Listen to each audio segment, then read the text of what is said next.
Bienvenidos a otro episodio más de Gepiano Podcast. Como pueden ver en el título del episodio, seguimos con nuestra serie de superintendentes. Y qué bueno que en esta temporada muerta, Fran, vamos a llamarle, de la política. Digo temporada muerta porque la gente, nuestras olimpiadas son los años de elecciones. Entonces estos son los tiempos que uno se pone a conocer los personajes, a ver cómo funcionan las instituciones. Y eso es lo que le da el peso a uno de cuando llegan las elecciones decir, no, espérate, que ahí fue fulano. Eso es verdad, eso es verdad. Crea la zapata. Entonces, hoy tenemos el honor de tener al superintendente de electricidad, Andrés Astacio. Hermano, un placer tenerte aquí. Muchas gracias, Julio. Muchas gracias, Frank, por la invitación. Me agrada esta invitación porque es, aparte de que se suma a los superintendentes que vienen, que han venido, también es un amigo de un hermano, por lo cual somos hermanos ya. Estamos hermanados. Que está llegando ahí. Andrés, bienvenido, hermano. Esta es tu casa. Y bienvenido a Gepiano Podcast, donde tenemos un formato largo de conversación para conocer las instituciones, en este caso ver cómo funciona la superintendencia y obviamente conocer tu perfil. Y en eso queremos empezar. ¿Quién es Andrés Astacio? ¿Cómo y por qué llega a la superintendencia de electricidad? Mira, esa es la pregunta que a uno pocas veces le hacen, porque muchas veces la gente cree que uno llegó aquí porque encontró el trabajo en LinkedIn. No, eso no se encuentra en LinkedIn. No creo, ¿no? Yo no creo. Pero, no, mira, yo soy abogado de formación. Estudié en la Pucamaima y me especialicé primeramente en Derecho Laboral y Seguridad Social. Y después, por un azar del destino, más que nada, un azar laboral, acabé trabajando en una empresa eléctrica y posteriormente me especialicé en regulación de servicios públicos y economía. ¿Qué es lo que hacemos ahora? Hice en aquel momento, la especialidad la hice también con una concentración en energía. Posteriormente, yo trabajé durante muy buen tiempo para una de las grandes empresas eléctricas privadas del país. Y en el 2009 me independicé. Inicié mi práctica privada como abogado con una alta especialidad en la industria eléctrica, trabajando para varias empresas del sector y sobre todo representando a muchos usuarios en diversos reclamos que tenían frente a la Superintendencia de Electricidad. Lo cual es un poco irónico. ¿O no irónico? Bueno, que la vida da muchas vueltas. La vida da vueltas. Eso está como una vez que, aquí hago la anécdota, alguien me llama y me dice, Andrés, salió un colega, salió una sentencia tuya y parece que ganaste. Y yo, ¿gané en qué calidad? El cliente tuyo. ¿Cuál cliente? Porque acuérdate que ahora yo soy la superintendencia. Y dice, no, pues perdiste. Eso es ironía. Tú sabes que la gente quizás no comprende que lo que hace una superintendencia es regular un sector de la economía, que en este caso es la electricidad, que debe estar muy fuertemente regulado por muchísimas razones, pero si pudiéramos explicarle a la gente por qué hay que regular ese sector en específico y no otros, ¿por qué sería? Mira, la razón básica es la importancia que tiene la electricidad. O sea, pongámoslo así, nosotros estamos aquí muy a gusto, hemos pensado en muchas cosas, pero no hemos pensado en que hay una luz prendida. No hemos pensado de que por qué funciona el acondicionador de aire. En eso no lo pensamos porque la electricidad, como el aire, por poner un símil, son elementos tan básicos que las personas valoramos cuando no están. Totalmente. Y asimismo, la electricidad de todos los servicios públicos que hay es el servicio de acceso. En la vida moderna, pensémoslo así, ¿cuáles son cuando uno le viene a la cabeza los servicios que son derechos básicos? Educación, salud. ¿Cómo nosotros disfrutamos plenamente de la educación y la salud en el siglo XXI si no tenemos electricidad? Entonces se regula la electricidad porque al ser tan básico tenemos que garantizar que todos entren. Porque no, desgraciadamente, no se puede dejar a la lógica simple de mercado. Porque si tú lo dejas a la lógica simple de mercado, y es algo que es, yo no lo vería descabellado, un empresario va a pensar como empresario. Y el rol del empresario en la sociedad es maximizar su beneficio. Eso no está mal. Ahora, maximizando el beneficio, puede ser que el empresario diga, este segmento de clientes a mí no me interesan. Pero desde la perspectiva nuestra como regulador, no, eso no es un segmento de clientes. Eso es un segmento de usuarios y ciudadanos, los cuales deben de acceder al servicio. O sea, lo primero que se regula primeramente para garantizar el acceso universal de todas las personas al servicio eléctrico. Pero también se regula para garantizar que los precios sean lo más competitivos posibles. Mira la pequeña ironía que tenemos. Por un lado, regulamos para evitar uno de los efectos de la competencia, que es la discriminación de clientes. Pero, por el otro lado, regulamos para garantizar que el precio sea competitivo. Okay. La electricidad, yo no me atrevo a decir que es cara ni es barata. La electricidad tiene un costo. Entonces, el regulador lo que busca en este tipo de industrias, en esta industria, que nosotros somos un regulador industrial, es que el costo final de la electricidad se asemeja a lo que es un costo competitivo, un costo eficiente. Entonces, ese es el segundo elemento. Y eso se va en la Constitución. La Constitución habla de equidad tarifaria.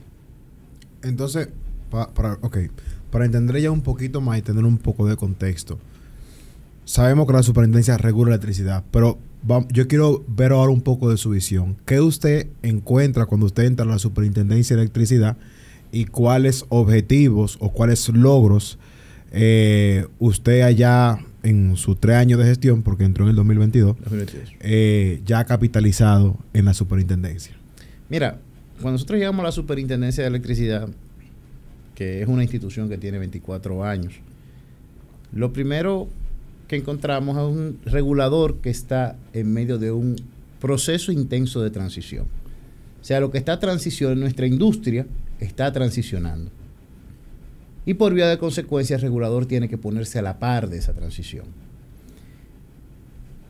Encontramos también una institución con un fuerte reto de actualización para dar respuesta a un mercado que crece. Para poner un ejemplo, el mercado que la Superintendencia de Electricidad regulaba en el año 2019, medido en megavatios, en unidades transadas, era un mercado de 12,000 gigavatios año.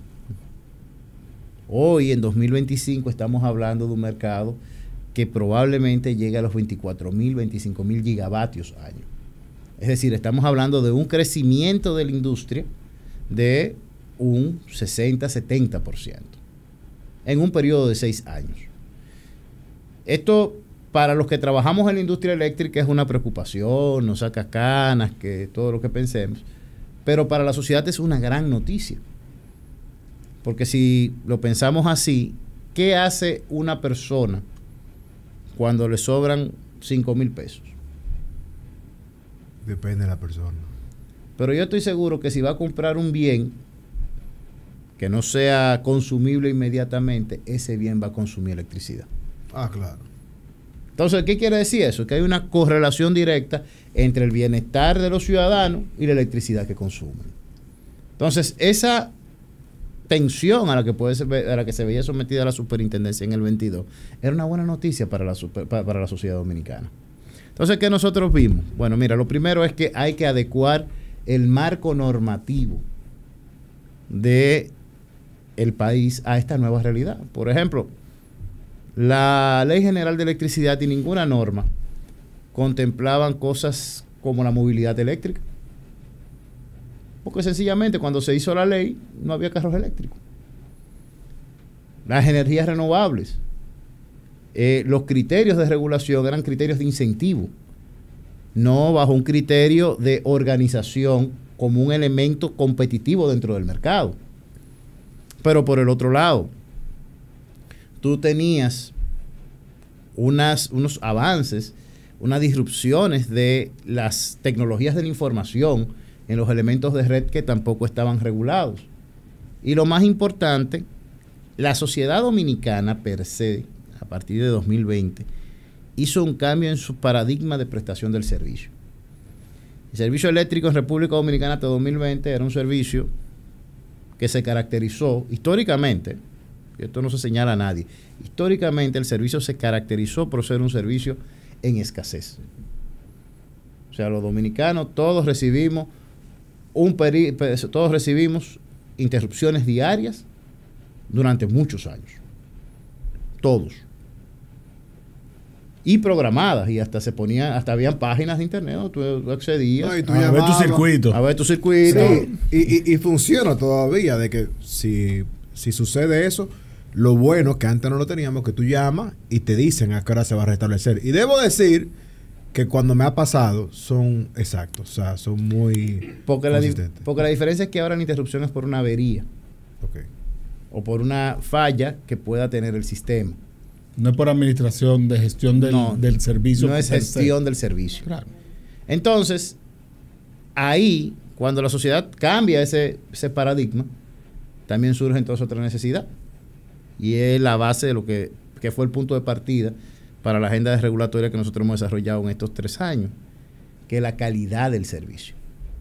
Cuando hay servicio, o sea, lo primero que yo quiero es tener luz. O sea, eso es lo primero. A partir de ahí que empezamos a discutir, ¿verdad? Exacto. Si no es mucho pedir, déjame eso estar. Exacto. Ahora que yo tengo luz, llega la sociedad dominicana y dice, ok, podemos hablar de otra cosa, pero yo quiero servicio de calidad. Porque entonces cada día, y la calidad tiene una característica. La calidad es una escalera empinada que va subiendo y no tiene fin. Porque todos los días queremos un servicio de más calidad. Por eso nosotros lo primero que regulamos fue los reglamentos de calidad de servicio. ¿Qué tienen que hacer los prestadores de servicio para cubrir los requerimientos de esta sociedad?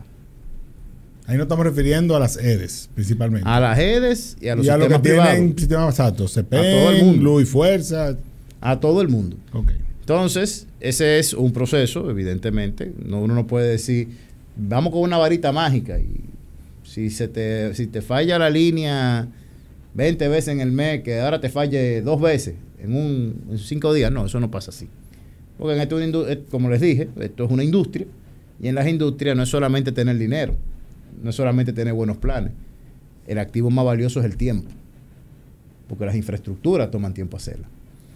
Entonces nosotros establecimos este proceso de 5 años. ¿Cuál es la meta a 5 años? Bueno, que ningún dominicano tenga más de 5 horas de interrupciones por semestre.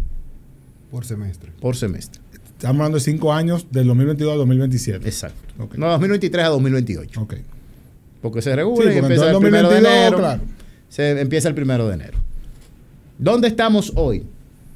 Bueno, hoy, según los indicadores de servicio, el promedio que los dominicanos estamos recibiendo interrupciones mensuales por el orden de entre 12 y 14, dependiendo de la empresa y dependiendo del sector y el sistema. Eso es promedio. Sí. Promedio, O sea, significa Claro. que si usted me está escuchando y no está recibiendo interrupciones, ¿verdad? Usted No. puede recibir menos, puede recibir... Hay sistemas donde prácticamente ya llegamos a la meta. Ok. Hay sectores donde ya llegamos a la meta, por decirlo de cierta manera, pero nosotros tenemos que medirlo todo. Y evidentemente, la duración promedio de estas interrupciones, promedio, son unos 25 minutos, que siempre me dan duro cuando yo digo esto, pero es que hay que entenderlo. Este es un promedio. Puede pasar, y a cualquier ciudadano le puede ocurrir, que tú esta noche tuviste una avería en tu casa. La avería ocurrió a las 9 de la noche y le tomó a la empresa resolverla 14 horas. Amaneciste lamentablemente sin luz. Eso puede ocurrir. Sí. Pero puede ocurrir también que te pasaste un mes y no hubo ninguna avería. Bueno, lo que pasa es, mi querido superintendente, que la gente pegue el grito cuando tiene esa avería. Y yo tengo que ser muy honesto aquí, porque hace un año, aquí duramos 2 meses, con cierta inestabilidad eléctrica, lo que casi me estaba obligando a mí a adquirir una planta. Alguien me agarró y me dijo, mira, no compré planta, hemos tenido cierto problema, está pasando esto y esto, una gente de TED fue. me dijo, no la compre. Y ciertamente yo no he vuelto a hablar de eso. ¿Pero por qué yo no he vuelto a hablar de eso? Porque no hemos tenido tanto problema. Tú lo sabes que teníamos problemas. Y la realidad es que yo debo ser honesto. Aquí, por lo menos, en Bellavista, donde estamos grabando, Frank, tú eres testigo, nosotros no hemos tenido inconveniente con la electricidad. Puede que ocurrir que quizás 1 o 2 veces al mes hay una pausa de 20, 30 minutos. 20, 25 minutos. Que ojalá eso que estoy diciendo hoy, ese testimonio, que ya entiendo que eso es lo normal, siga así y que siga mejorando, como tú dices. La idea es que siga mejorando y extenderlo a otros sectores, porque no voy a querer decirle mentira a nadie, es un proceso largo, una oportunidad de mejora importante que tenemos, porque este es el despliegue a nivel nacional, pero se está trabajando en mejorar la calidad de servicio para todos los ciudadanos. Espero, la meta es que a 2028 lleguemos a ese nivel. Pero mientras tanto se está trabajando y, como siempre le digo a cualquier usuario que me diga, no, porque a mí se me está yendo la luz en esta semana, X cantidad de tiempo, porque me están dando un mantenimiento, es para que su servicio sea mejor. Okay. Yo me quedé con algo que decía anteriormente, que es que al inicio encontraste un sistema en transición, mercado en transición, pero ¿por qué está en transición? Mira, el mercado estaba en transición por 3 motivos básicos. Primero, porque estaba creciendo. Y está creciendo de forma acelerada. Segundo, porque hay la disrupción de nuevas tecnologías lo hace más dinámico y hace que tengamos interacción con otros segmentos que antes no teníamos, por ejemplo, la movilidad. Pero tercero, la reducción de costos de la generación renovable y la disrupción, la entrada masiva de generación renovable al país, hace que los paradigmas sobre los cuales se gestionaba y regulaba la industria cambiaran. Es decir, esta industria se ha regulado los últimos 100 y pico de años de la misma manera, porque las redes eléctricas fueron las mismas durante los últimos 100 y pico de años. Desde que se inventó la electricidad, el último gran salto fue la corriente alterna y la cascada de transformadores que tenemos, de transformación que tiene la electricidad. Pero que eso permitió llevar la electricidad a grandes distancias. Pero ahora, por ejemplo, a partir de ahí se decía, la red de transmisión se expande a mínimo costo desde el centro, a través del punto de consumo. Por consecuencia, la electricidad, la generación tiene que ponerse cerca del punto de consumo. La generación persigue a la transmisión. Se interconectan los puntos de consumo y la generación persigue a la transmisión. Ese era el paradigma anterior. Ajá. O sea, yo tengo que estar cerca, debo tener plantas cerca de Santo Domingo porque ahí es que está mi consumo. Y por eso en su momento tenía Itabo, tenía Jaina, las tenía en la periferia de Santo Domingo. Y la red de transmisión entonces se hacía en el gran centro de consumo de Santo Domingo y a partir de ahí se va tejiendo una red a los distintos pueblos. Ok. Eso cambió. ¿Por qué cambia? ¿Dónde tiene que ir la transmisión? ¿Dónde está el recurso? Porque la generación renovable se aprovecha donde hay un recurso. ¿Dónde hay mucho sol? En Jimaní. Hay que instalar paneles solares en Jimaní, porque ahí es que es más rentable. Pero no hay un punto de consumo en Jimaní. Entonces la red es una electricidad que yo quiero traer a Santo Domingo. Voy a importarla a Santo Domingo. O sea, los grandes centros de aprovechamiento de fuentes renovables están usualmente lejos de los centros de consumo. Porque normalmente son esas zonas en la cual hay mucho viento, hay mucho sol, y que no eran tal vez las más adecuadas para poner un gran asentamiento humano. Qué interesante eso, porque muchas veces la gente no ve una inversión que se hace, que es la de las líneas de transmisión, que quizás hace 20 años no eran un gran problema por el paradigma, lo entiendo ahora, el paradigma que existía de, bueno, yo necesito una planta de fuel oil, la voy a poner aquí en San Pedro de Macorís. Yo necesito una planta de gas natural, la voy a poner en Boca Chica. No hay problema. Pero cuando vienen este tipo de otras tecnologías, tiene todo el sentido del mundo que no, yo la voy a poner donde la tecnología aprovecha más el recurso que está buscando. Y eso obliga a una inversión de una empresa que poca gente conoce, que es la empresa de transmisión eléctrica dominicana, que es la que se encarga de hacer esa gran inversión en torres de electricidad, que me imagino que eso también tiene una regulación de la... Claro, nosotros lo regulamos y todo eso depende del Plan Energético Nacional, que no lo hacemos nosotros, lo hace la Comisión Nacional de Energía. Pero ese Plan Energético Nacional, para su desarrollo per se, hubo que cambiar la lógica. Porque entonces ya no es, Ted, hazme la red de mínimo costo. Hazme la red más eficiente para el sistema. Porque no necesariamente el mínimo costo para el TED sea lo más eficiente para el sistema de hoy o para el sistema de mañana. Esa es la gran transición. Esos 3 elementos son la gran transición que encuentro yo en la superintendencia en el 22. En este proceso, que no es de la superintendencia, ni siquiera de la industria eléctrica, es de la sociedad en sentido general. Claro. Y del mundo, porque del mundo. En realidad, por ejemplo, ha habido un cambio de paradigma ahora. Al asumir este gobierno, y antes, en el gobierno pasado del presidente Medina, había una fuerte crítica al tema carbón y por eso había una fuerte crítica al tema de Punta Catalina. Y yo recuerdo haber participado en una reunión con el presidente Joe Biden, que él decía, no, nosotros queremos que usted invierta en gas natural. Pero no había contrato a futuro de gas natural para asegurar que Punta Catalina entrara en ese momento. Ese fue el argumento, ¿cierto?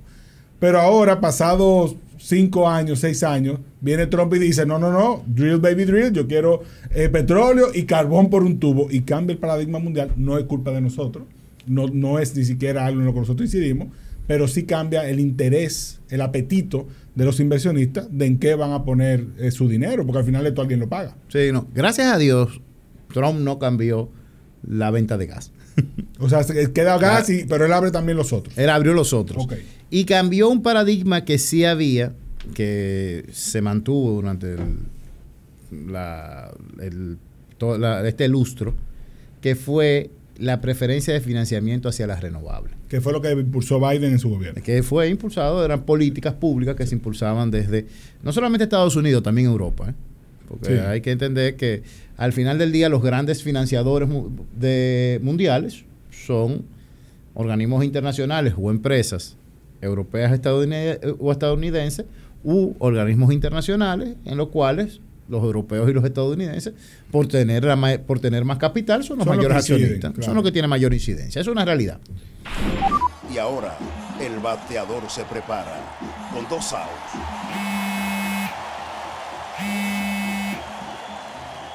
Hola. Hola, me habla el señor González. Ajá.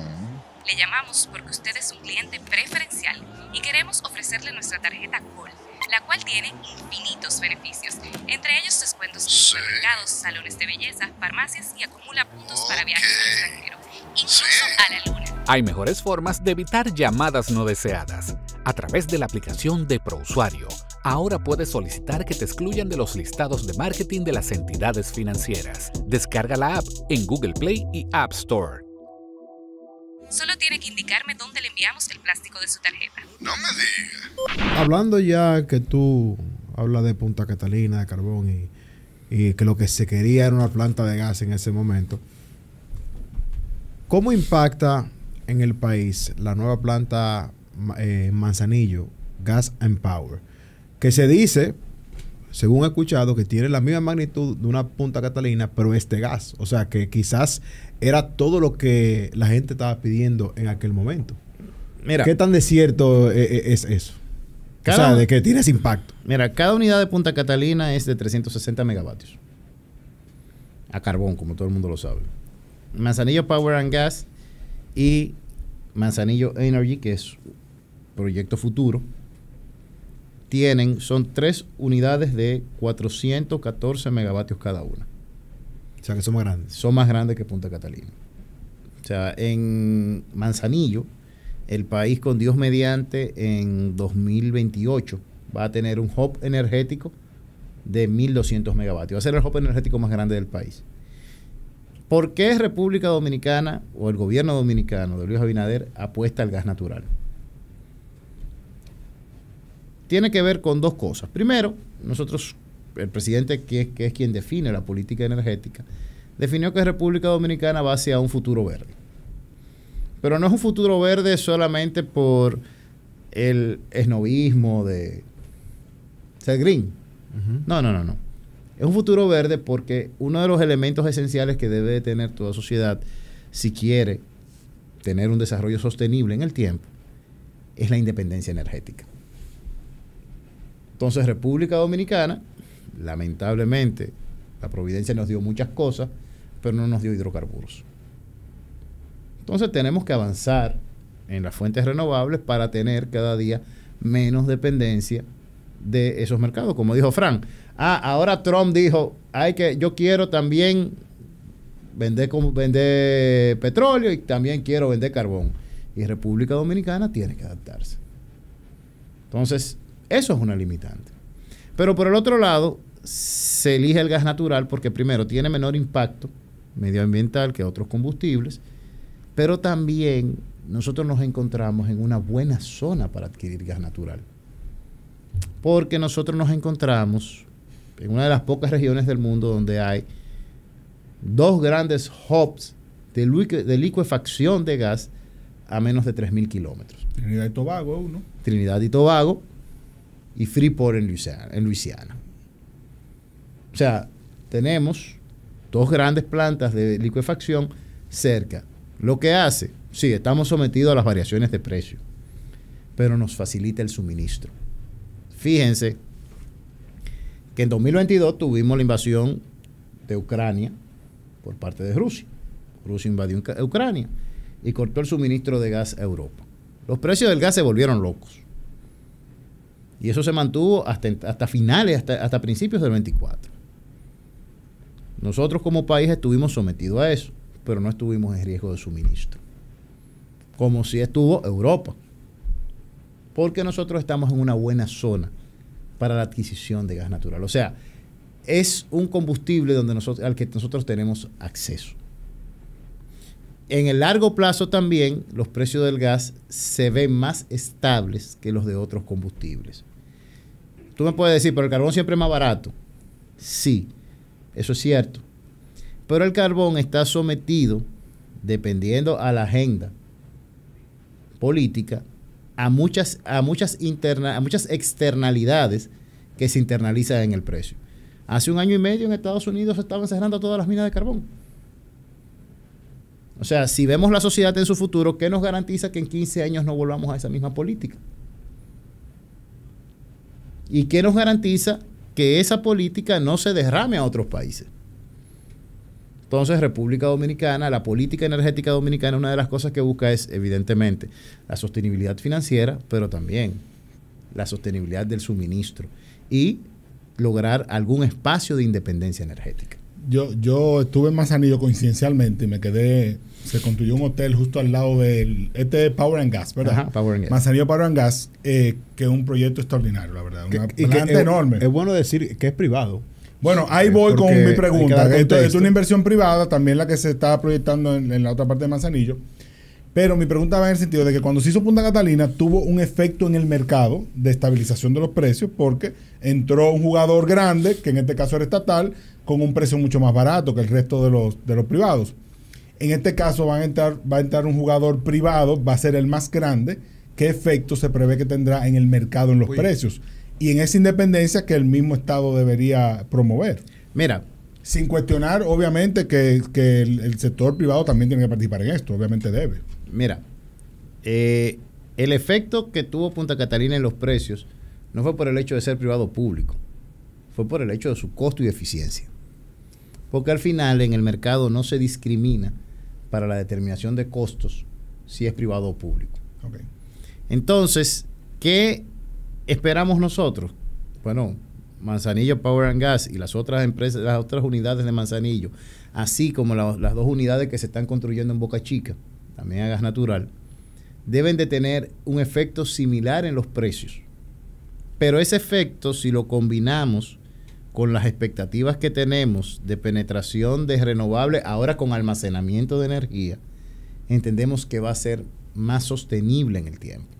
Porque ¿qué pasó con Punta Catalina? Bueno, Punta Catalina entra, efectivamente, en 2019 se reducen los precios cuando entra. En 2020 hay una reducción de la demanda y aún reduce los precios más. Pero en 2021, cuando empieza a crecer la demanda, que empieza a crecer la economía, Sencillamente, el país se tragó a Punta Catalina. O sea, porque también es algo que debemos entender. Y por eso es la necesidad, una de las necesidades de que la iniciativa privada se involucre en esto. Que es que el desarrollo del parque de generación no es hacer una planta. Es hacer un programa constante de construcción de plantas para ir cubriendo las necesidades de suministro de una demanda que va creciendo constantemente. Bueno, pero en el 2021 hubo una decisión política también, que fue de dar electricidad al 100%. Ese era el salto. Esa fue una decisión que está bien, la ciudadanía tiene derecho a eso, pero que tiene un costo. Y ese costo se pagó en ese momento. No, y se sigue pagando. Y se sigue pagando. O sea, 100% independientemente de la facturación. Claro, y se sigue pagando. Sí. Pero lo que se analizó fue, la sociedad gana más, es más barato pagar el costo de dar 100% de suministro que tener a la sociedad limitada a un 85, un 80% de suministro. Evidentemente, cualquiera me puede rebatir hoy, sí, pero el gobierno está destinando 1.700 millones de dólares al subsidio del sector eléctrico. Sí, 850 que se van en las ineficiencias o las oportunidades de mejora que se tienen en distribución y 850 que se van en tarifa. Sí, es verdad. Y si tuviéramos un 80% fuera menos, sí, es verdad. Pero te garantizo que la sociedad dominicana no hubiese crecido al ritmo que ha crecido. Porque es que sin energía las sociedades no se desarrollan, señores. O sea, nosotros vemos el costo. Vamos a ponerlo de esta manera. Esto es como que yo vivo en mi casa, no tengo ningún aire acondicionado, pago 700, 800 pesos de luz. Mañana pongo un aire acondicionado en mi casa. La luz me va a subir a 2,000 y pico de pesos. Sí, pero estoy viviendo mejor. Claro. Si tú quitas la luz de tu casa, vas a pagar 0. Pero vas a vivir bien. Pero en este caso en particular, me hace mucho sentido. Creo que en su momento eso nunca se explicó. Por lo menos la primera vez que yo escucho esa explicación. Bueno, me sale más barato pagar este subsidio que lo que dejo de ganarme por aumentar la productividad del dominicano, ¿verdad? Que es la lógica económica. Pero se vieron las otras aristas de la decisión, es decir, el constreñimiento al presupuesto público, el peso que eso tiene sobre el gasto corriente, todas esas cosas se analizaron, porque en su momento no se explicaron así. Bueno, mira, se han analizado. Evidentemente, cuando se toma la decisión, no se sabía cuál era el tamaño del mercado eléctrico dominicano. Porque nunca lo... Para que tengamos una idea, los días de más alta demanda en República Dominicana eran o un 24-31 de diciembre o el día de unas elecciones. Esos eran los días de demanda pico. Son días de baja demanda real en República Dominicana. Son días de baja demanda. O sea, nadie había, porque nunca se había abastecido completo, no se sabía el alcance. Ahora, sí te puedo asegurar algo. Si no se hubiese tomado esa decisión, los niveles de inseguridad no hubiesen bajado. No tuviéramos en un dígito en la cifra de homicidios por cada 100,000 habitantes. Que un homicidio es muchísimo, pero si lo miramos en comparación, nos ha puesto como uno de los países más seguros de nuestra región. Pasamos de ser uno de los más inseguros a ser uno de los más seguros. Si no tuviéramos luz, no fuera así. Pero segundo, como te dije, la economía no hubiese crecido. Pero tampoco se hubiesen desarrollado nuevos polos turísticos. O sea, históricamente, pongo este ejemplo, Cabrera y Río San Juan, que son dos lugares paradisíacos. Preciosos. Hermosísimos. Pero no fue hasta esta década que empezaron a desarrollar el turismo. Ahora es que se está hablando del crecimiento de esos polos turísticos. ¿Qué ocurrió? ¿Qué fue lo que cambió? Servicio eléctrico. No se desarrolla un polo turístico si no hay servicio eléctrico. Bueno, pero ahí siempre estará la discusión de qué llega primero. Si el desarrollo turístico trajo la electricidad o la electricidad trajo el desarrollo turístico. Te lo voy a da para una tesis buena. Da para una tesis espectacular. Eso da para muchísima discusión. Sí. Ahora, el hecho concreto es que las playas estuvieron ahí desde hace desde siempre. Me consta porque mi papá era que tenía la concesión de los carros de golf en Playa Grande. Y a nosotros nos encantaba ir a esas playas. Sin embargo, uno que tiene en su momento, que yo era niño, los amiguitos de colegio no conocían para nada eso. No. Pero cuando nosotros íbamos, que estaba un hotel que estaba al lado del campo, que hoy en día es el carísimo, Amarana, ¿qué se llama? Amanera. Nadie lo conocía. Y para nosotros eso era un paraíso. Y cuando ya se le acabó la concesión a mi papá, yo más nunca escuché de ese sitio hasta esta década, como tú dices.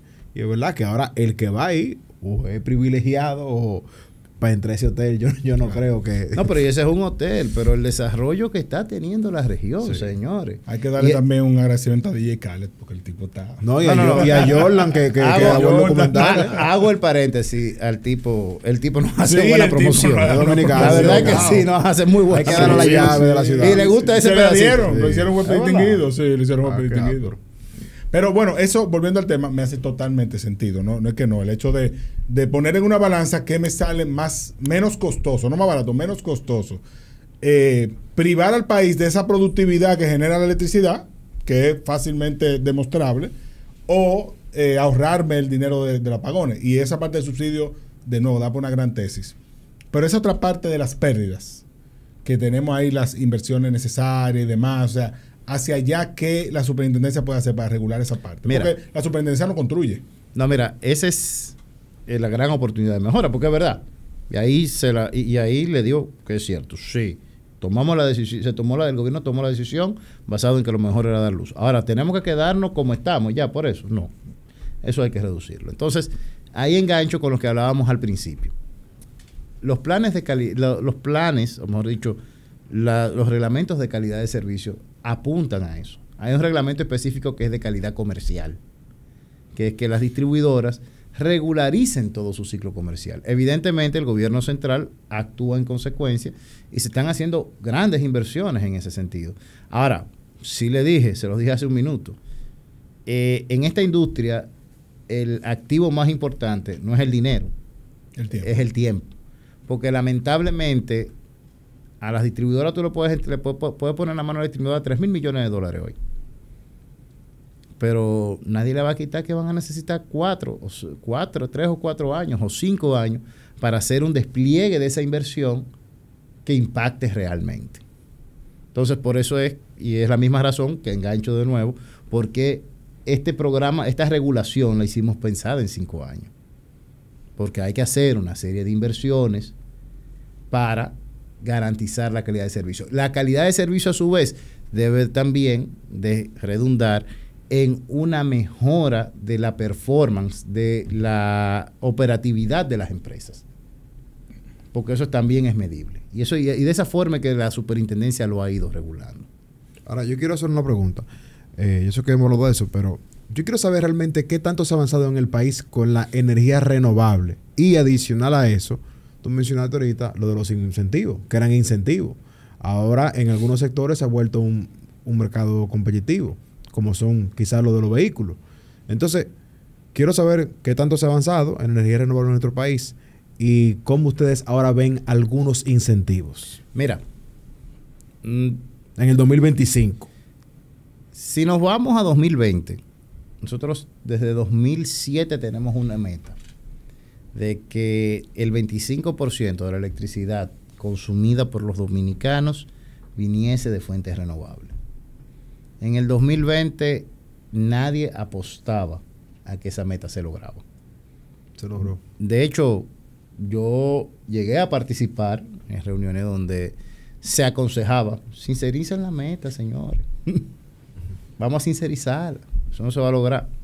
Mira, este año se logró. 25% de la electricidad que estamos consumiendo los dominicanos hoy viene de fuentes renovables. Eso yo creo que por sí solo habla de lo que crecimos y de lo que seguimos creciendo. De hecho, ahora la discusión es, ¿cómo organizamos este crecimiento? Porque tú sabes que cada vez que esto es como un juego de video, tú desbloqueas un nivel, hay uno nuevo más difícil. No, nosotros mismos estamos en energía renovable, gracias a los servicios de Trade Energy. Y nos va muy bien. Bien. Entonces, lo que te digo es eso. ¿Qué nosotros estamos viendo? Hay que verlo desde dos aristas o desde dos perspectivas. Primero, el gran mercado. La escala utility, las grandes centrales de renovables. Ahí es imperativo que las nuevas unidades que se instalen vengan con almacenamiento de electricidad y puedan darle a la red eléctrica una cantidad de servicios que la red requiere, que hoy por hoy, sin almacenamiento, y sin almacenamiento de última generación, valga la redundancia, no con cualquier almacenamiento. Sí, porque la gente se pierde ahí un poco. Exacto, tiene que ser de última generación. No pueden prestar a las renovables. ¿Cuál es la característica de las renovables? Son fuentes variables. O sea, tú tienes un solazo ahora, viene una nube, te tumba la generación. Claro. Entonces, cuando tú vas a esa escala, tú tienes el 30%, en un momento determinado, el 40% de la generación nacional es de fuentes renovables, llega una nube grande, te tumba el 15%. Bueno, de buena primera, se te quedaron 300, 400 mil hogares, usuarios sin luz.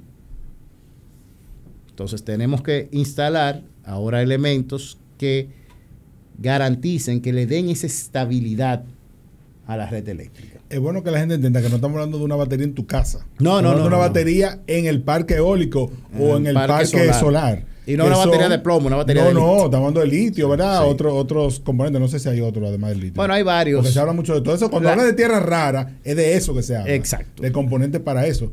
Y que la gente sepa, porque este mundo es apasionante. Cuando tú hablas del CENI, que es el Sistema Eléctrico Nacional Interconectado, y el organismo coordinador, que va diciendo, déjame coger tanto de carbón, tanto de gas natural, tanto de solar. Si él deja el solar ahí y el solar le llega una nube y no programó bien, se te van a ir los hogares. Y ese es el gran problema. Ese es el gran riesgo. O sea que lo que está diciendo es que ahora en adelante cualquier inversión en energía renovable tiene que venir con batería. Y de hecho estamos dando los incentivos a las ya existentes que para que se transformen. Al menos instalen batería para prestar servicios auxiliares. Ah, pero qué bien, o sea que se está renovando el incentivo. Exacto. Ok. O sea, lo que pasa es que se está reenfocando. Claro. Ya yo no quiero que tú te instales solamente. Ahora yo quiero que tú te instales de esta forma. Yo quiero que tú seas sostenible. Pero por el otro lado, y la otra vista que hay que verlo es, bueno, lo que tienen ustedes aquí, la generación distribuida. La generación distribuida cuando se inició, se quería del incentivo. Y tú te instalabas y te netean todavía la electricidad. Eso es generación distribuida, que yo tengo paneles en mi casa. En tu techo. Y yo solamente lo que consumo adicional, si es que consumo, lo pago. Y si no consumo, tengo un crédito. Si tengo el contador bidireccional. Bidireccional. Entonces, ¿qué nosotros estamos viendo? Mira, nosotros queremos que la fuente renovable, la energía renovable, sea asequible a todo el mundo. Pero tenemos que cuidar la red eléctrica. Porque vamos a ponerlo así. ¿Qué va a pasar si todos los vecinos de aquí ponen paneles solares, inyectan excedentes y la distribuidora se queda sin ingresos? Puede crear un déficit, ¿no? No, puede quedar a la quiebra. Claro. Y la quiebra no solamente de la empresa, lo que crea es la quiebra de la red. Porque mañana, aunque no se vea, tú estás inyectando esa electricidad a través de la misma red de la distribuidora. Y tú estás usando el cable, el transformador, pero sin esa red, tus paneles no funcionan. Claro. O sea, los paneles residenciales funcionan, si no tienen una señal de la red, los inversores no funcionan. Entonces, si se daña el transformador y la distribuidora no tiene dinero para cambiarlo, ¿qué va a suceder? No te vale de nada tener paneles. Entonces, tenemos que garantizar que el modelo sea sostenible en el tiempo. ¿Qué hemos pensado? Miren, primero hay que eliminar trabas. Hay que ponérselo fácil a la gente. Nosotros estamos convencidos de eso. Pero segundo, hay que ser justos. La electricidad que se produce con el panel es tuya. Pero la red donde tú inyectas, no. Entonces no es justo que tú lo utilices de gratis. ¿Qué tú tienes que pagarle a la distribuidora? Bueno, págale lo que le cuesta a la distribuidora mantener su red. Justo. Lo justo. O sea, por ejemplo, por poner un ejemplo, aquí en esta zona, a Gepiano, 1 kilo de luz le debe de costar 14 pesos. Más o menos. Bueno, de esos 14 pesos, hay 11 que son el costo de la electricidad. Bueno, si tú produjiste con tus paneles, 11 pesos son tuyos. Ahora, hay 3 y medio o 4, qué es lo que necesita EDESUR para mantener esa red. Entonces, si tú usaste la red, si tú inyectaste la red, págale esos 4 pesos. ¿Eso no estamos la medida de potencia? No, No. Esto es por unidad de energía, por Ok. kilovatio. ¿Por qué no lo hacemos por potencia? Porque entonces no seríamos justos con el usuario pequeño. Ok. Porque la potencia es una buena forma de compensar a la distribuidora cuando el usuario requiere mucha electricidad.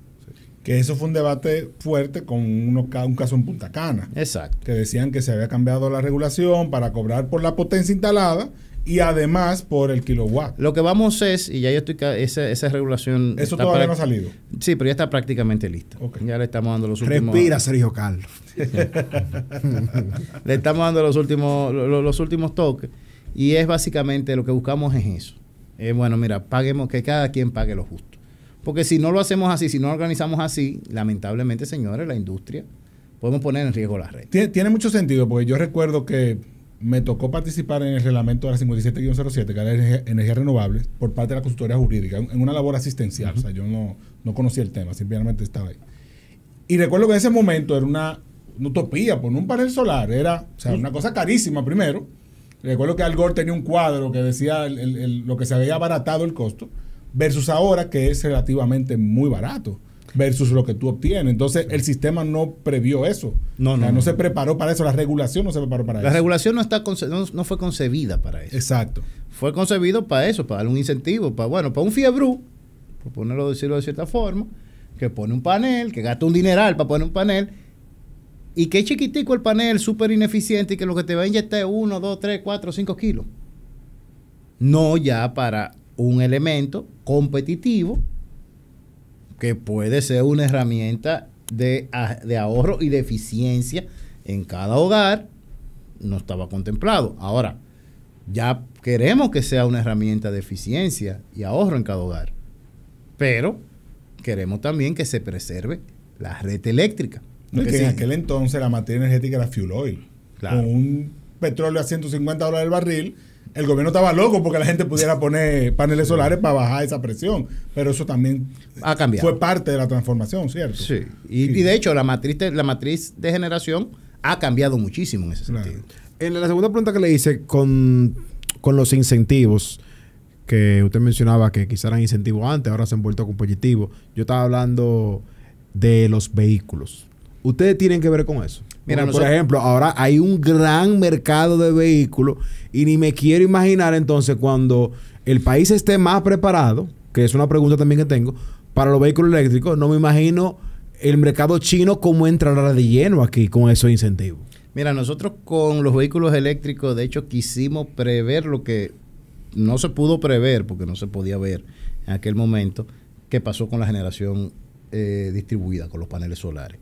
Y nosotros, siendo el mercado muy pequeñito, sí emitimos una regulación. Nos dijeron, ¿para qué lo hace? Yo, bueno, no se preocupen. Ustedes verán. Nosotros regulamos el precio de la electricidad para vehículos eléctricos domiciliarios. Ok. O sea, el cargador, tú puedes hoy, tú tienes un carro eléctrico, tú vas a tu prestador de servicio, no digo nombre, y le pides un contrato de carga eléctrica. Y ellos tienen que instalarte un medidor al cual va tu cargador. Y ese tiene una tarifa diferente. Porque también quisimos prepararnos. Porque nosotros, lo que tú acabas de decir, cuando entren los chinos, nosotros no sabemos cuándo van a entrar los chinos. Pero sabemos que van a entrar. Sí, yo estaba, mira, así es. Abajo, atrás de la mata. Lo que yo no sé es cuándo. Y puede ser un golpe súbito. Puede ser que en un año te entren 50,000 carros. Porque algo que está ocurriendo es que los carros eléctricos van bajando de precio. Y ya se han puesto más baratos. Algunos modelos se han puesto más baratos cuando tú lo mides prestación por prestación que los de combustión. Mucho más. Eso, como está el mercado ahora. No, y la motocicleta también. Estoy hablando de Estados Unidos. La motocicleta ahí. Sí. Que ahí es que donde más está creciendo. Claro, Sí. porque también son más fáciles de conectar porque esas vienen hasta en un enchufe normal. Y patineta. Y patineta también. Pero fíjense que empezó por las patinetas y las bicicletas asistidas. Esos son juguetes. Pero ya estamos hablando de motocicletas para delivery. Claro. Y lo colmado. Ya estamos hablando de Uber. Ahorita estamos hablando de carro público corriente. Sí. O sea, ya Autobuses. la electromovilidad pasó de ser un juguete a ser una herramienta de trabajo. Y cuidado si una necesidad. Entonces, no, después, ahora una herramienta de trabajo, en un tiempo va a ser una necesidad. Entonces, por eso nosotros regulamos dos cosas. ¿Cómo se hace la instalación eléctrica? Que nosotros tenemos que ser los guardianes del código de red. Y cómo, a qué precio se cobra esa electricidad. ¿Por qué el precio era importante? Porque hay que mandar el incentivo correcto. A República Dominicana no le conviene que todo el que tenga un carro eléctrico lo conecte de 6 de la tarde a 12 de la noche. ¿Por qué? Porque no le conviene concentrar en el mismo periodo horario todos sus consumos. Eso no le conviene al país. Entonces, ¿qué hicimos nosotros? Bueno, mira, la electricidad para carros eléctricos tiene precio diferenciado. Por hora. Por hora. Si tú lo conectas por periodo horario, de 6 a 12 te cuesta un precio que es mucho más caro que si tú cargas en el resto del día. Y eso es perfectamente posible y compatible con la tecnología. Porque los cargadores, tú le puedes programar la hora a la cual tú vas a cargar. Pero son las cosas que a veces yo le digo, no siempre son simpáticas, que tienen que hacer regulador. Pero nosotros tenemos que tratar de que el país, el consumo energético, modular el patrón de consumo para garantizar que todos los dominicanos tengamos servicio. Pero entonces eso permite tener hoy una métrica clara de cuál es el consumo en gigawatt año que proviene de esa movilidad eléctrica. Aún es bajo. Ok. O sea, aún no llega... ¿Qué bajo? ¿Un 1%? Menos del 1% del consumo nacional. Okay. Ahora, nuestra estimación es que esto puede superar el 15% del consumo. Sí, pues hay que ver la nacional. tendencia. Exacto. ¿A qué tiempo? Bueno, mira, nosotros lo vemos que podría ser a principios de la próxima década. Esto es importante este tema y nadie no habla. Mira, sí, óyeme, ¿verdad? Porque es mira, un tema interesantísimo. Te lo pongo así. Me acomodé. En 2022, en el país creo que habían unos 3.000 vehículos eléctricos, entre carros y vehículos de dos ruedas. Ya la última vez que tuvimos datos concretos de cierre de año fue para el 24 y superábamos los 20.000. Es decir, todavía es poco, 20.000 carros no mueven la aguja, pero lo que tú dijiste, el factor de crecimiento estamos hablando de un incremento de 33%. De 33, no, de 300%. De 300%. Sí, ¿verdad? 300%. Sí, coño, no, calculé mal ahí. No, estuviste cerca. O sea, fue un cero. O sea, de 300%. Lo puse mal. Es un incremento muy importante, sustancial.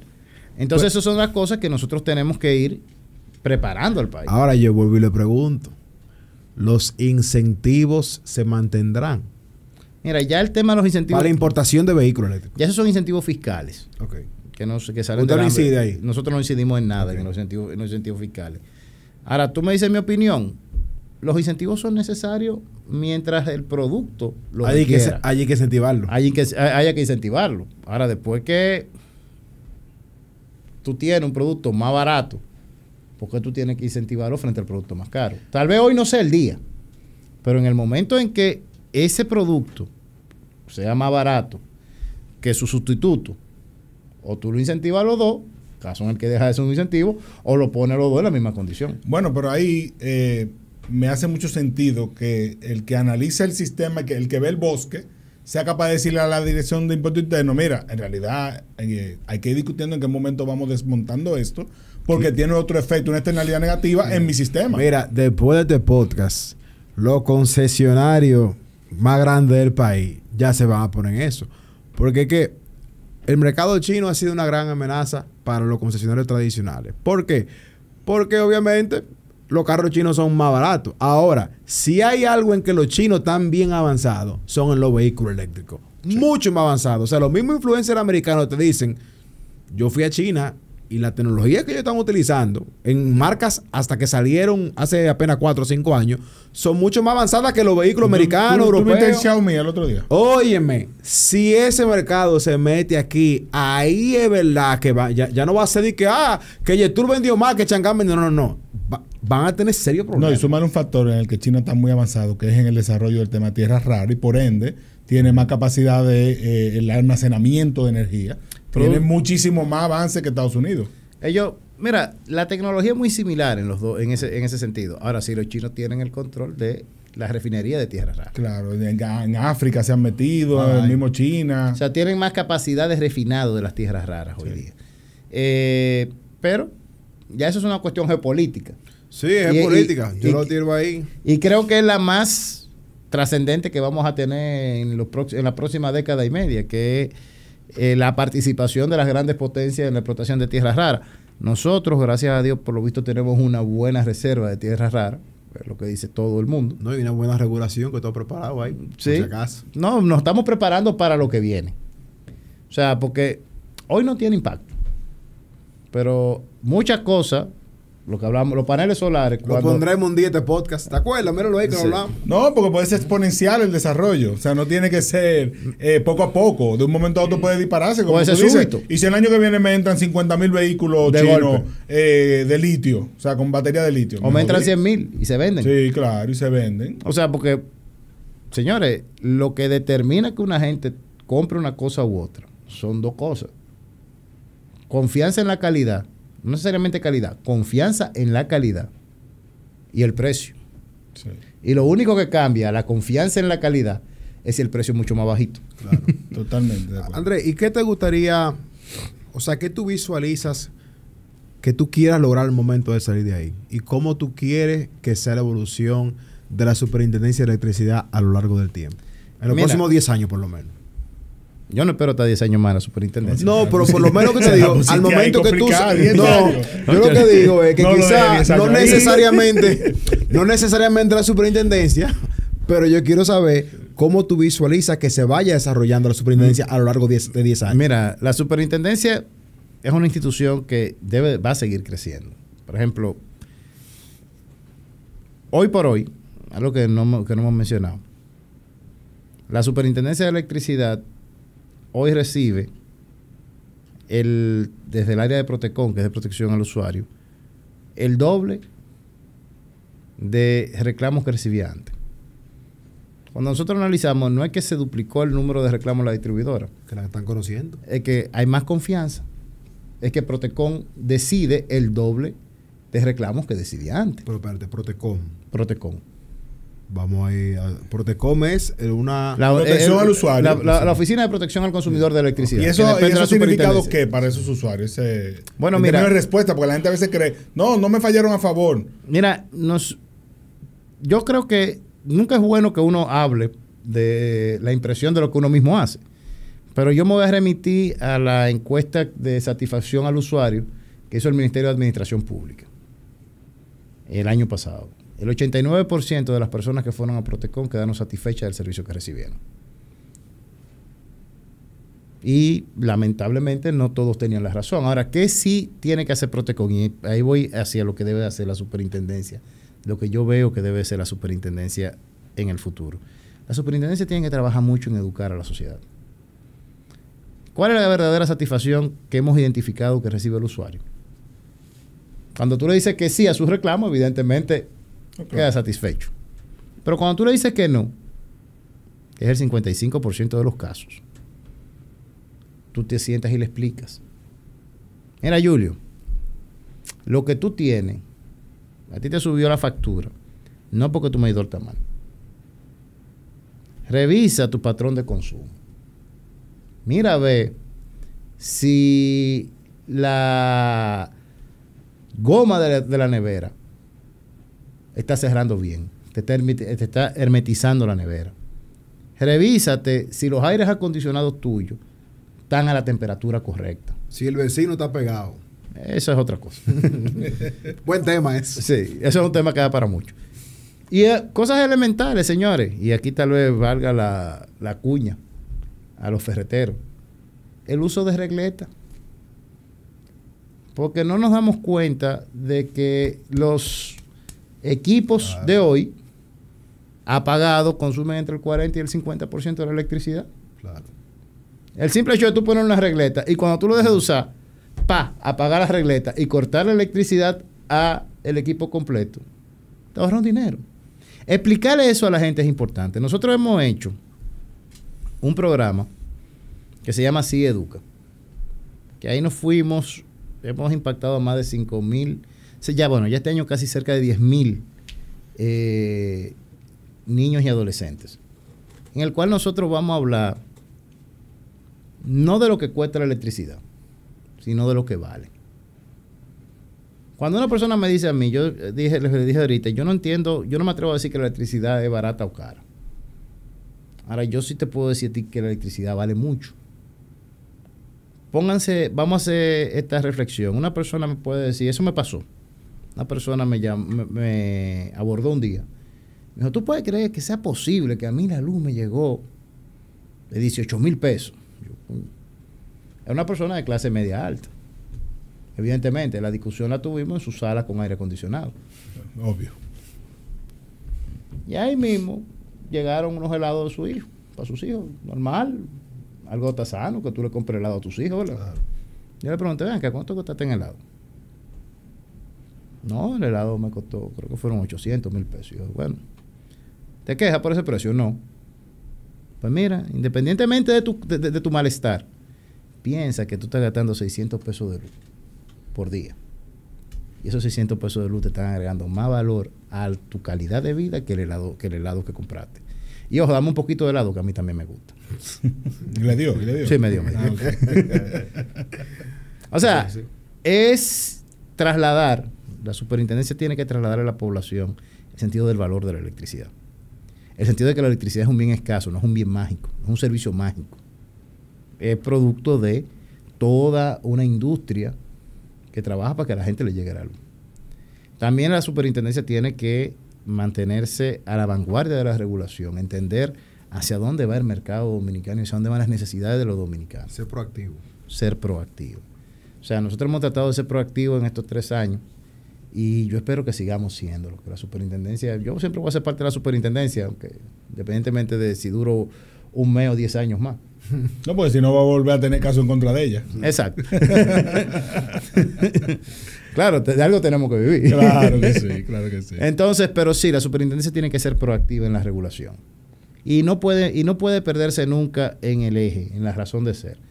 La superintendencia de electricidad, las empresas distribuidoras, la generadora, la industria eléctrica en sentido general existe exclusivamente para satisfacer la necesidad de la sociedad de acceder al servicio eléctrico. Si nos perdemos en eso, señores, nos perdimos en lo claro y no vamos a encontrar nunca rumbo. El objeto es que la gente tenga el servicio. Que la gente tiene que pagarlo, es verdad. Y tenemos que educar a la gente y hacerla que lo pague. Y a los bandidos que hay que se las roban, también tenemos que sancionarlos. Claro. Porque todo eso hay que hacerlo.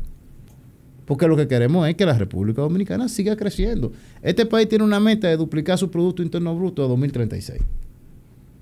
Que es una meta que el que venga después en 2028 tiene que seguirla.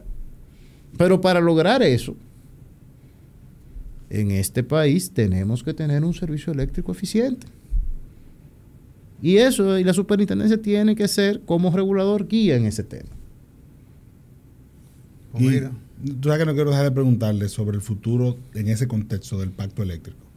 Porque se firmó, hay cosas que se han podido hacer, hay cosas que no, pero se supone que esa es parte de la guía. Mira, de hecho la semana pasada, o hace 2 semanas, nosotros tuvimos una reunión con el CES. Yo participé de esa reunión, fuimos el ministro de Energía, don Celso y yo. El Consejo Económico y Social. Al Consejo Económico y Social fuimos, nosotros en representación del gobierno, y acordamos, hicimos un recuento de todo lo que se ha hecho. Según la metodología de cálculo del CES, que puede ser que de la superintendencia o del gobierno sea un poco más alta, pero ellos dicen, bueno, se ha cumplido más del 60 o 70% del pacto.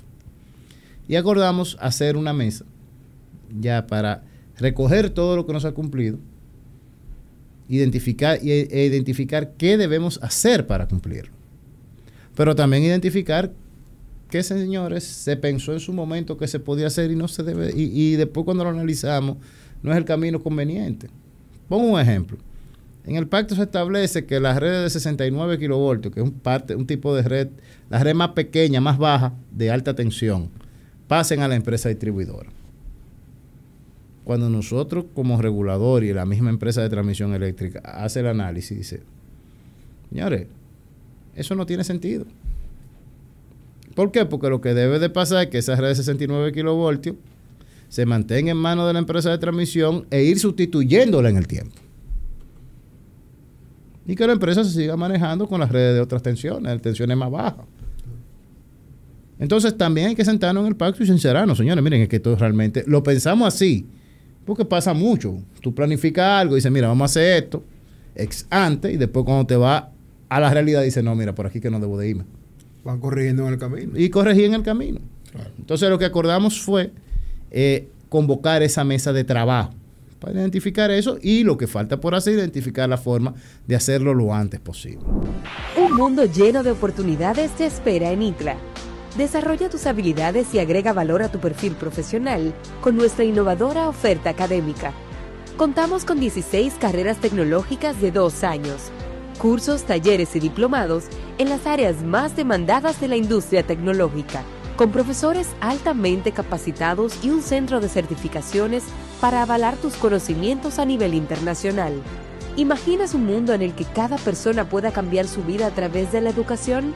Lo estamos construyendo y tú puedes formar parte. Súmate a la familia ITLA. Ingresa a itla.edu.do para conocer más sobre nuestra oferta académica. Y sigue nuestras redes sociales como ITLA RD. ITLA, tu futuro profesional empieza aquí. A mí, yo no voy a decir que yo tenía baja expectativa en este episodio, porque no puedo decir eso, porque es un tema que yo no conozco. Sin embargo, después que nos montamos aquí, es un tema bastante interesante. ¿Te gustó? Yo te dije que apasionante. Y El eso, tema que es un mundo, no hablamos del organismo coordinador, no es otro mundo. no hablamos Podemos hacer hasta sí. más episodios. Tú sabes que cuando me entré a la página de la superintendencia hoy, vi que un papá de nuestra comunidad patreónica fue superintendente, George Reynoso. Claro, sí, él lo ha dicho. 2003, 2004. lo vi George ahí. fue uno de los fundadores de la superintendencia. Sí, porque fue el segundo, creo. Fue el segundo dentro del marco de la ley. De la 195-01. Ajá. Exactamente. El primero fue hubo 3 superintendentes antes de la formación de la ley que dependían de Industria y Comercio. El primero fue don Julio Cross y el segundo fue George. Ok. Bueno, Andrés, de verdad que gracias por venir. Tremenda conversación. Espero que esta no sea la primera y última, porque yo creo que este tema abarca muchísimas cosas. Y me visualizo en 10 años hablando del tema eléctrico de los carros aquí. Movilidad eléctrica. Mira, te garantizo que es altamente probable que en 10 años ustedes, que yo le doy mucho seguimiento a su parte de Fórmula 1, Gracias. ya de verdad le estén poniendo atención a la Fórmula I. Mira, es así. Eso es así. Sí, eso es inevitable, así ya va el mundo. Bueno, para finalizar, Andrés, nosotros siempre damos una recomendación: libro, podcast, película, lo que tú tengas, y a veces lo agarramos de prevenido la gente y dicen que no lo pueden mandar. O sea que no te sientas presionado. Bueno, mira, podcast el de Fórmula 1 de aquí. Gracias. Escúchenlo. Libro. Mira, mi autor favorito es Gabriel García Márquez. Es el Gabo, como buen caribeño. Aunque hay un libro que no es de Gabriel, que no es de Gabo, que a mí me encanta, que se llama La hija de Agamenón, de un escritor albano que se llama Immanuel Candari. Okay. Un libro que a mí me fascina. Lo he releído varias veces. Y música, yo soy un melómano, pero soy fanático de Joaquín Sabina. No sabía nada, pero ustedes se pueden Sí, juntar. claro. Somos dos. Yo soy fanático de Sabina, soy sabinero a carta cabal, desde cuando a Sabina lo señalaban como un viejo español que canta malo. Bueno, Andrés, muchísimas gracias. Y nada, señores, la semana que viene tenemos otro superintendente. Tenemos al señor Burnigal de la Superintendencia de Valores, que también estará aquí. Y bueno, ahora tiene la expectativa muy alta él. Bueno, Así que venga reforzado. Nos vemos la semana que viene.